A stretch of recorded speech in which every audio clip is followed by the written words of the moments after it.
సర్వ మానవాళికి రక్షకుడు, మనకు కొండంత అండగా నిలిచేవాడు, మనసులో తలచిన వెంటనే గుండెల నిండా ధైర్యాన్ని నింపగలిగే మహాయోధుడు, అభయహస్తంతో ఎల్లవేళలా మనల్ని కాపాడే ఆ పవనపుత్రుడి ఇప్పుడు మనసారా స్తుతించుకుంటూ శ్రీ పంచముఖ ఆంజనేయ స్వామిగా అవతారమెత్తిన కథని దృశ్య రూపంలో తిలకిద్దాం రండి.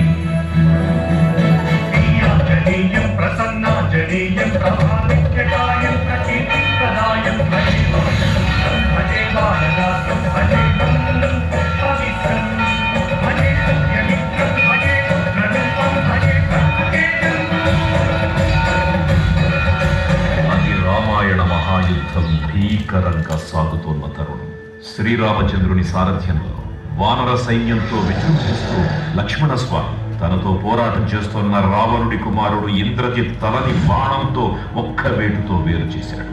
ఇంద్రజిత్ మరణపాటు విన్న రావణుడు ఆవేశంతో ప్రతీకారం కోసం పాతాళ లోకాధిపతి తన సోదరుడు అయినటువంటి మహిరావణుడి సహకారం కోరాడు.